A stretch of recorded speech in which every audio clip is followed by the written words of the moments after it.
Hello everyone, welcome back to another video on my channel. आज है एक और फ्राइडे। आज एक और टॉपिक पे हम डिस्कस करेंगे। आज का टॉपिक होने वाला है, जैसे कि आपने थंबनेल में ऑलरेडी देख लिया होगा, how to trade breakout failures, और ब्रेकआउट फेलियर से कैसे बचना है, उसको रिवर्सल में कैसे ट्रेड करना है, उसके बारे में हम डिस्कस करेंगे। सो निफ्टी के 15 मिनट के चार्ट पे स्टार्ट करते हैं। आज का डेट है 7 जुलाई। मैं आज ये वीडियो रिकॉर्ड कर रहा हूँ, तो आज के इंट्राडे चार्ट से ही स्टार्ट करते हैं। आज एक मैंने टेलीग्राम चैनल पे पोस्ट भी किया था सुबह कि निफ्टी में ब्रेकआउट फेलियर जैसे दिख रहा है और इसको आप ट्रेड कर सकते हो। यहाँ पर क्या हुआ देखिए, एक चैनल पैटर्न के अंदर निफ्टी ट्रेड कर रहा था और यहाँ पर कल का डे हाई था, 6 जुलाई का डे हाई था यहाँ पे 19,512 का। सो मार्केट यहाँ पे ओपन हुआ अराउंड 19,430 पे और ये कंटिन्यूसली 3 ग्रीन कैंडल बना के इसको ब्रेकआउट किया। बहुत स्ट्रांग दिख रहा था सुबह से। ये सपोर्ट एरिया के पास खुला था। यहाँ पर देखेंगे एक रेजिस्टेंस था, पहले यहाँ पर सपोर्ट था, ये देखिए। इसको हम ड्रॉ करेंगे तो पहले यहाँ पर रेजिस्टेंस था, इसका ब्रेकआउट हुआ, इसको रिटेस्ट करके ऊपर गया था, फिर से नीचे आकर के यहाँ पर सपोर्ट लेके ऊपर गया। तो ये ब्रेकआउट फेलियर का सिनेरियो, इस सब को आप पहले से थोड़ा कैसे आइडेंटिफाई कर सकते हो और इसको रिवर्सल में ट्रेड कैसे कर सकते हो, वो मैं आपको यहाँ पे बताने की कोशिश करूँगा। तो यहाँ पर इस ट्रेड को बाइंग साइड में क्यों नहीं लेना चाहिए था, वो पहले हम देखेंगे। यहाँ पर देखिए, निफ्टी 19,430 के पास ओपन हुआ है और यहाँ से 19,512 का जो लेवल है, यहाँ से लेके यहाँ तक का 80 पॉइंट्स का डिफरेंस है। तो यहाँ से 80 पॉइंट्स मूव करके खुलते ही ये ऊपर चला गया और ये स्ट्रॉन्ग क्लोजिंग भी किया। तो इसको देख करके बहुत लोगों ने बाय किया होगा।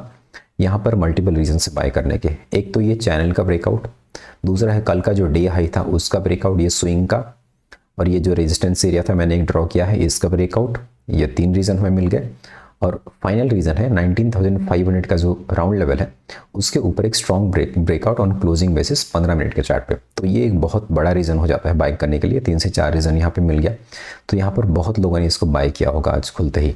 और जैसे ही इमीडिएटली बाइंग के बाद स्टॉप लॉस कहाँ होगा, यहाँ पे या फिर यहाँ पे होगा बहुत लोगों का स्टॉप लॉस।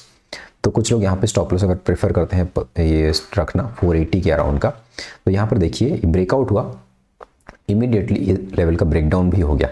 तो यहाँ पर थोड़ा सा आपको कॉशियस होना पड़ेगा कि ये जो इतने सारे रीज़न होने के बावजूद इसको ब्रेकआउट हुआ है, फिर ये फेल हुआ है, तो ये इसका मतलब है कि बहुत बड़ा ट्रेंड नीचे के साइड आ सकता है और ये मल्टीपल लेवल्स ब्रेकडाउन कर सकता है। तो उस केस में आप थोड़ा सा नेगेटिव साइड का ट्रेड प्लान कर सकते हो। लेकिन इसको अवॉइड करना है, ये कैसे आपको पता चलेगा कि इतने रीजंस तो ऑलरेडी थे बाइंग साइड में, लेकिन इसको बाई क्यों नहीं करना है। देखिए मेरे पास एक बाइंग का स्ट्रॉन्ग रीज़न है जो कि नहीं करना था इसको आप बाई इसको, क्योंकि ये 430 से लेके 510 गया है। 80 पॉइंट्स का move already half an hour 45 minutes में कर चुका है। तो आपको नहीं लगता है, कुछ लोग यहाँ पर भी बाई किए होंगे 430 के लेवल पे, कुछ लोग 450 460 ये लेवल्स पे बाई किए होंगे।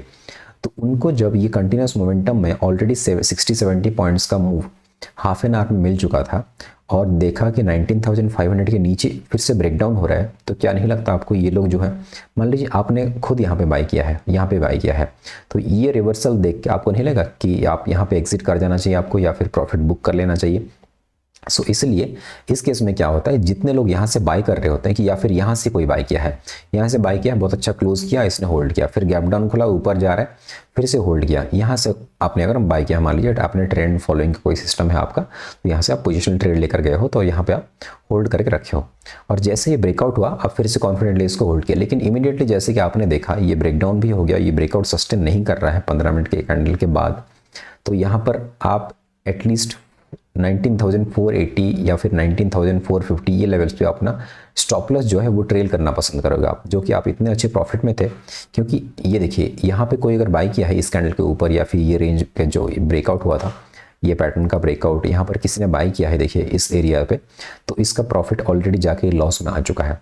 तो धीरे धीरे आप अपना प्रॉफिट जो है बुक करना पसंद करोगे। यहाँ पर जो बहुत अच्छा प्रॉफिट चल रहा था, और यहाँ पर क्या है, ये जो सेलिंग का रिजेक्शन दिखा, ये चैनल का अपर ट्रेंड लाइन के पास रिजेक्शन लिया और ये ब्रेकआउट का फेल्यूर और 19,500 के ऊपर भी सस्टेन नहीं कर पाया, तो यहाँ पर नए सेलर्स की एंट्री होने लगी। तो इसके वजह से बहुत बड़ा मोमेंटम हो जाता है और जो लोग यहाँ पर भी सुबह खुलते ही आज बाई किए हैं और ऊपर यहाँ पर अच्छा प्रॉफिट हो रहा है उनको, वो लोग पैनिक कर जाते हैं और यहाँ पे एग्जिट करने लगते हैं। और जैसे ही नीचे आता जाता है मार्केट, तो ये बहुत सारे बायर्स का स्टॉप लॉस हिट होने लगता है। जो लोग यहाँ पर बाई किए हैं, कुछ लोग इस एरिया के नीचे भी अपना स्टॉप लॉस ट्रेल करके रखे होंगे। तो ये सपोर्ट एरिया का ब्रेकडाउन होता है या फिर कोई रेजिस्टेंस एरिया का ब्रेकआउट ब्रेकडाउन होता है, तो उसके बाद बहुत बड़ा कैंडल बनना पॉसिबल होता है मार्केट में। ये देखिए यहाँ पर वही हुआ, यदि कंटिन्यूस यहाँ पर चलता गया, स्टॉप लॉस लेते गया बहुत सारे बायर्स का, और यहाँ पर थोड़ा सा पॉज लेके एक और स्ट्रॉन्ग कैंडल बना, फिर से ये स्लो एंड स्टडी नीचे आया, फिर इस ट्रेंड लाइन को रिटेस्ट किया और यहाँ पे फॉल हो गया आज। तो ये एक सिनेरियो था बहुत अच्छा जिसको आप ट्रेड कर सकते थे। ऐसे आज का मार्केट में हुआ, ये बहुत बार होता है। मंथली आपको 2-3 ट्रेड ब्रेकआउट फेलियर या फिर ब्रेकडाउन फेलियर के मिल जाएंगे, एटलीस्ट 5 मिनट, या मैं तो बहुत ज़्यादा मिलेगा नहीं कर, लेकिन आप 15 मिनट में ट्रेड करते हो तो यहाँ पर भी आपको बहुत अच्छे ट्रेड्स यहाँ पे मिलते हैं। और ये जो रिवर्सल का ट्रेड होता है इसके लिए आपको रेडी रहना पड़ेगा, थोड़ा सा आपका व्यू इमीडिएटली शिफ्ट करना पड़ेगा, क्योंकि आपको अगर लग रहा है ये ब्रेकआउट हो रहा है और आप बाइंग के लिए कोई सेटअप ढूंढ रहे हो, यहाँ पे रिटेस्ट करेगा तो बाय करोगे, तो उसके चलते आपको फिर ये सेलिंग का ट्रेंड नहीं भी दिख सकता है अनलेस एंड अनटिल मार्केट यहाँ तक आ जाए। फिर आपको लगेगा कि ये तो ब्रेकआउट हुआ था, I was waiting to buy, फिर ये जब फेल हो गया इसको मैं अब कैसे कैपिटलाइज कर सकता हूँ।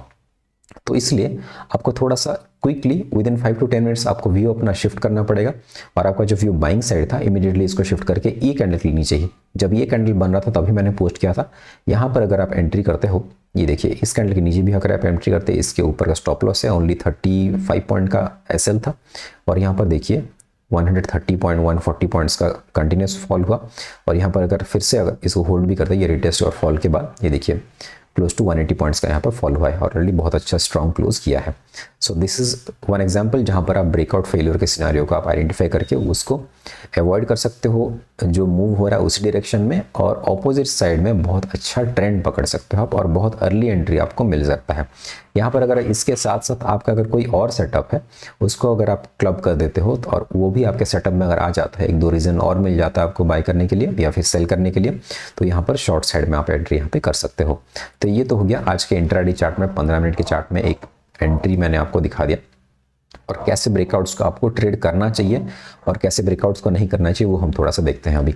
ये देखिए डीएलएफ का डेली टाइम फ्रेम मैंने खोला है, पहले वीकली देख लेते हैं, वीकली में कैसे पैटर्न बन रहा है। देखिए यहाँ पर एक ट्रेंड लाइन बन रहा था, इसका ये ब्रेकआउट हुआ, यहाँ पर रिटेस्ट करके कंटिन्यूसली बहुत अच्छा मूव करके रिसेंटली गया है। तो इस केस में आपको क्या करना था मैं आपको बताता हूँ। यहाँ पर देखिए डीएलएफ ने क्या किया है, डेली चार्ट में 29 मार्च से लेके 10 अप्रैल तक यहाँ पर बहुत अच्छा, यहाँ पे 1 2 3 4 5 6 कैंडल में कितना परसेंट मूव किया, देखिए 17% का मूव किया है, 60 पॉइंट का मूव ऑलरेडी यहाँ पे दिया है। तो इस केस में आपको ये ब्रेकआउट को ट्रेड करना था या नहीं करना था। ये देखिए ये 6-7 दिन के बहुत स्ट्रॉन्ग मोमेंटम के बाद यहाँ पर 2 दिन यहाँ पे एक साइडवेज रहा, एक कैंडल रेड बना, एक पॉज कैंडल जैसा, दूसरा कैंडल रिजेक्शन बना, उसके बाद इसको ब्रेकआउट किया। तो ऐसे अगर रेजिस्टेंस जोन के पास कैंडल्स आपको 3-4 साइडवेज या फिर रिजेक्शन दिखता है या फिर वोलाटिल दिखता है, उसके बाद मार्केट फिर से ब्रेकआउट करता है, ये मोमेंटम हो गया। यहाँ पर 2 दिन का यहाँ पे रेस्ट लिया मार्केट ने, यहाँ पर इसको ब्रेकआउट किया, उसके बाद आप एंट्री कर सकते हो, या फिर ये जो रिटेस्ट किया है आप रिटेस्ट पे एंट्री कर सकते हो। लेकिन यहाँ पर एंट्री किस केस में आप नहीं करना चाहिए आपको, ये अगर कंटिन्यूस मोमेंटम, ये देखिए ये 5-6% का 4% का 6% का कैंडल बन रहा था, यहाँ पर एक और कैंडल इतना बड़ा बन जाता, यहाँ से लेके यहाँ तक का मान लीजिए, हम देखते हैं कि ये देखिए इतना बड़ा जो कैंडल बना है, यहाँ से लेके फिर से एक और कैंडल इतना बड़ा बन जाता 7-8% का ऐसे, तो हम इसको और ट्रेड नहीं करते, क्योंकि ये ऑलरेडी इतना मूव हो चुका है, और जितने लोग यहाँ पे बाय किए हैं ये कहीं भी प्रॉफिट बुक करेंगे तो हम जो यहाँ पे न्यू एंट्री करेंगे हमारा स्टॉप लॉस हिट हो सकता है, या फिर हमें अच्छा रिस्क रिवॉर्ड नहीं मिलेगा, अननेसेसरी हम पैनिक करके यहाँ पे निकल जाएंगे। सो इसलिए हम ऐसे केसेस में क्या करते हैं, थोड़ा सा कंसोलिडेशन का वेट करते हैं, या फिर साइडवेज मार्केट के बाद अगर कुछ ब्रेकआउट मिलता है या फिर रिटेस्ट वगैरह होता है उसके लिए हम वेट करते हैं ब्रेकआउट के बाद बाय करने के लिए। तो यहाँ पर ऐसे केसेस में अगर ये कंटिन्यूस बाइंग में चला जाता तो हम इसको अवॉइड करते, और ये मोस्टली ब्रेकआउट फेलियर का सिनेरियो बन जाता है, क्योंकि यहाँ पर जितने लोग प्रॉफिट बुक जो यहाँ बाय करके गए हैं उनका प्रॉफिट बुकिंग देखते ही यहाँ पर जो न्यू बायर्स होंगे वो लोग पैनिक करेंगे, और यहाँ इसके नीचे अगर आ जाता है तो उनका स्टॉप लॉस हिट होगा, और या फिर वो पैनिक होकर के यहाँ पर एग्जिट करेंगे, वो बहुत बड़े सेल में कन्वर्ट हो जाता है, जो कि profit booking plus new sellers की एंट्री हो जाती है, यहाँ पर इनको पैनिक क्रिएट करके मार्केट बहुत शार्प फॉल कर देता है नीचे की साइड। दूसरा हम स्टॉक देखते हैं, एक सेंचुरी प्लाई का मैंने निकाला था, इसका टाइम फ्रेम हम देखेंगे। ये देखिए यहाँ पर सेंचुरी प्लाई में डेली चार्ट में क्या हुआ, यहाँ से यहाँ तक एक कंटिन्यूस मोमेंटम हुआ अराउंड 7 to 8 डेज का। यहाँ पर देखिए 16 मई से लेकर के यहाँ पर 9 जून तक, सो मोर देन 15 डेज के अराउंड का यहाँ पे कंसोलिडेशन रहा। ये स्ट्रॉन्ग मोमेंटम के बाद ये कंसोलिडेशन, यहाँ पर आप इसको पोल एंड फ्लैग पैटर्न भी बोल सकते हो, ये पोल बना, यहाँ पर एक फ्लैग बना ऐसे, और ये फ्लैग का ब्रेकआउट हो, उसके बाद देखिए कितना अच्छा यहाँ पे मूव करके ऊपर चला गया। सो ऐसे ब्रेकआउट्स को आपको कंसोलिडेट जब करेगा तो उसी ब्रेकआउट्स के आपको बाय करना चाहिए। और ऐसे अगर स्ट्रेट मोमेंटम में, जो कि पैराबोलिक मोमेंटम भी बोलते हैं, उसे स्ट्रेट मोमेंटम करके अगर ब्रेकआउट करता है ऐसे, तो उस केसेस में आपको अवॉइड करना चाहिए, या फिर उस केस में आपको रिवर्सल का पैटर्न ढूंढना चाहिए। ये तो हम डेली चार्ट में या वीकली चार्ट में पोजिशनल ट्रेड्स की बात कर रहे हैं। इंट्राडे में जनरली आप वैसे 15 मिनट या 5 मिनट में देख सकते हो। तो अभी देखते हैं दूसरा स्टॉक हम, कॉस्मो फिल्म्स का। ये देखिए यहाँ पर कैसे एक फॉल्स ब्रेकआउट का सिनेरियो बना था। ये देखिए कॉस्मो फिल्म करके, या कॉस्मो फर्स्ट भी बोल सकते हो, ये दो नाम से जाना जाता है ये स्टॉक जो है। यहाँ पर एक स्ट्रॉन्ग ब्रेकआउट भी हुआ था बहुत अच्छे मूव के बाद। ये देखिए एक लेवल था अपना 690 के अराउंड का, यहाँ पर पहले सपोर्ट था, ये सपोर्ट, और यहाँ पर देखिए ये सपोर्ट लिया था पहले, यहाँ पर भी सपोर्ट, यहाँ पर भी सपोर्ट लिया। उसके बाद जब नीचे ट्रेड कर रहा था यहाँ पर रेजिस्टेंस लेके फिर से फॉल हुआ, यहाँ पर डबल बॉटम पैटर्न बना करके ये कंटिन्यूस जाके इसको ब्रेकआउट भी कर गया। अब देखिए यहाँ पर क्या हुआ है, यहाँ पर ये फॉल्स ब्रेकआउट जैसे सिनेरियो बन रहा है। यहाँ से 590 से लेके ये कंटिन्यूस मोमेंटम में 716 तक चला गया, और ये कितने दिन में गया है, 13 जून से लेके यहाँ पर 27 जून, ऑलरेडी 12 या 13 सेशन में ये कंटिन्यूस मूव करके कितना परसेंट अगर गया इसको हम चेक करेंगे। ये देखिए 20% का मूव ये कंटिन्यूसली कर गया। तो ऐसे केसेस में आपको फॉल्स ब्रेकआउट की थोड़ी सी सेंस हो जाएगी, और इसको आप अवॉइड कर सकते हो बाय करने के लिए।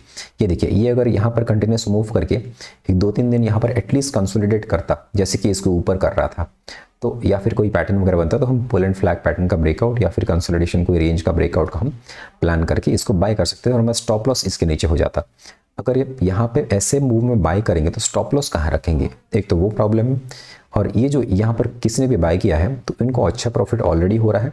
इसके नीचे क्लोज करते ही जो लोग इतने लोगों ने यहाँ से बाय किया होगा, इन्होंने यहाँ पे अगर एग्जिट कर दिया तो इतने 1-2 कैंडल और बन सकता है, और ये स्टॉक बहुत तेजी से नीचे भी आ सकता है। और जितने लोगों ने यहाँ पर देखिए ये ब्रेकआउट देख करके बाय किया होगा, ये कंटिन्यूस मोमेंटम को इग्नोर करके ये ब्रेकआउट पे बाय किया होगा अराउंड 700 के ऊपर, राउंड लेवल भी है 700 का, और ये एक बहुत बड़े टाइम फ्रेम पर डबल बॉटम का पैटर्न बनाया। ये देखिए यहाँ पर वीकली टाइम फ्रेम पे अगर आप जाओगे तो ये एक डबल बॉटम का पैटर्न बना के इसको ब्रेकआउट किया है। तो इसको देख के अगर आपने यहाँ पे बाय किया होगा किसी ने, और इसके नीचे का ब्रेकआउट एरिया के नीचे का स्टॉप लॉस रखा है, तो ये अभी स्टॉप लॉस हिट करने के लिए आ चुका है। तो ये जो पैराबोलिक मोमेंटम था, तो ये ब्रेकआउट फेलियर का सिनेरियो यहाँ पे बन सकता था। तो उसको आपको थोड़े से पहले सेंस करके इसको अभी आप शॉर्टिंग अपॉर्चुनिटी में कन्वर्ट कर सकते हो, और ये जो ब्रेकआउट फेलियर का यहाँ पे फायदा उठा सकते हो। और ऐसा नहीं है कि कंसोलिडेशन के बाद अगर ब्रेकआउट होता है तो फेल नहीं होता, वो भी होता है, लेकिन जो हम प्रोबेबिलिटी भी यहाँ पे प्ले करते हैं स्टॉक मार्केट में, ये प्रोबेबिलिटी को हम देख के यहाँ पे हाई प्रोबेबिलिटी ट्रेड्स हम लेने की अगर बात करेंगे तो कंसोलिडेशन के बाद के ब्रेकआउट का जो प्रोबेबिलिटी रहती है सस्टेन करने की, वो ज़्यादा होती है। तो उसके लिए हम इसलिए डिस्कस कर रहे हैं कि ऐसे पैराबोलिक मोमेंटम भी कभी कभी सस्टेन कर जाते हैं, लेकिन फिर से अगेन प्रोबेबिलिटी 100 में से आपको या फिर ऐसे 10 या 15 ट्रेड मिलेंगे जो कि वहाँ पे ऐसे मोमेंटम के बाद भी ऊपर और मूव करके निकल जाएगा। लेकिन हम वो 10-15 ट्रेड के लिए ट्रेड नहीं कर रहे हैं, हम जो फेल के सिनारियो होंगे नेक्स्ट 75 to 80 ट्रेड्स जो भी होंगे उसी की प्रोबेबिलिटी के लिए हम ट्रेड कर रहे हैं यहाँ पे। लेकिन हाई प्रोबेबिलिटी ट्रेड हम ज़्यादा करेंगे, हमारी प्रॉफिटेबिलिटी की जो रेशियो है वो ज़्यादा रहेगी। इसलिए ऐसे मूव को हम इग्नोर करके जो 10-15 ट्रेड को पकड़ने के चलते हमारे जो 50-60 एसएल जाएंगे 100 ट्रेड में से, या फिर 70-80 के पास एसएल जाएंगे, तो उससे हम बच जाएंगे। तो इसलिए कंसोलिडेशन और ब्रेकआउट को हम बाय करेंगे या फिर सेल करेंगे।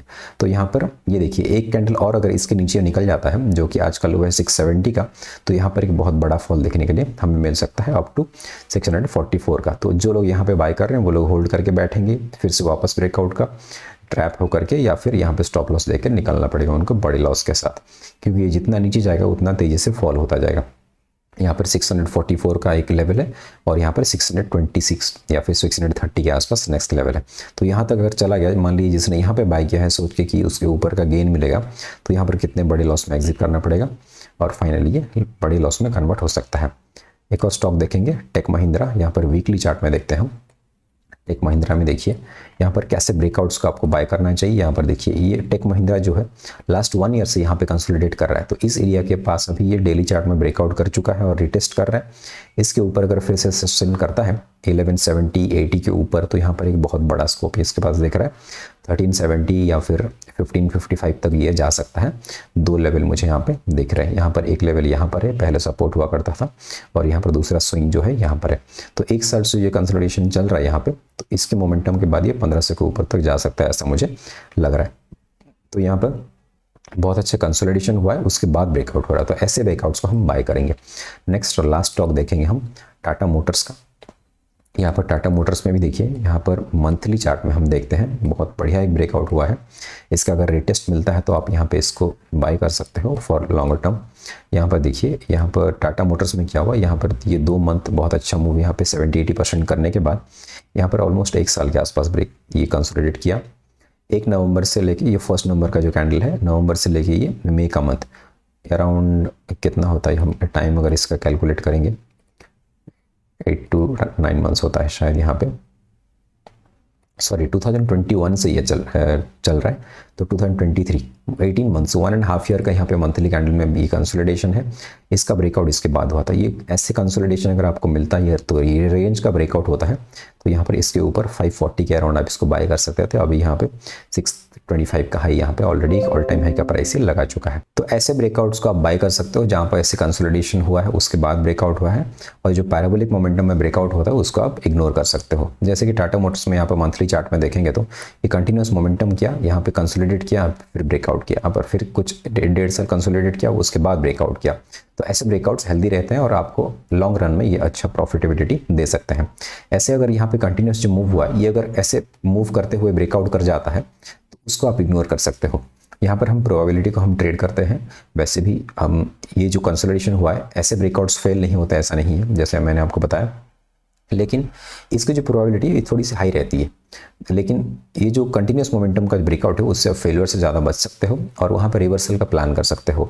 जैसे कि मैंने निफ्टी में आपको दिखाया आज 15 मिनट के चार्ट पे एटलीस्ट 1 या 2 कैंडल वहाँ पे हॉल्ट कर जाता है, इंट्राडे में हम उसको ब्रेकआउट के लिए ट्रेड कर सकते थे। लेकिन जो मूव कर गया कंटिन्यूसली, निफ्टी अगर 80 पॉइंट्स या फिर 50 to 100 पॉइंट्स के ऊपर जाके कंटिन्यूसली ये ब्रेक कर जाता है कोई लेवल को और उसके बाद ये फेल हो रहा है, तो वहाँ पर ब्रेकआउट फेलियर का सस्टेन नहीं करने का चांसेस बहुत हाई रहता है और उस केस में आप उसको रिवर्सल के लिए प्लान कर सकते हो। अगर कोई और जैसे आपका सेटअप है उसको क्लब करके वहाँ पे रिवर्सल ट्रेडिंग कर सकते हो।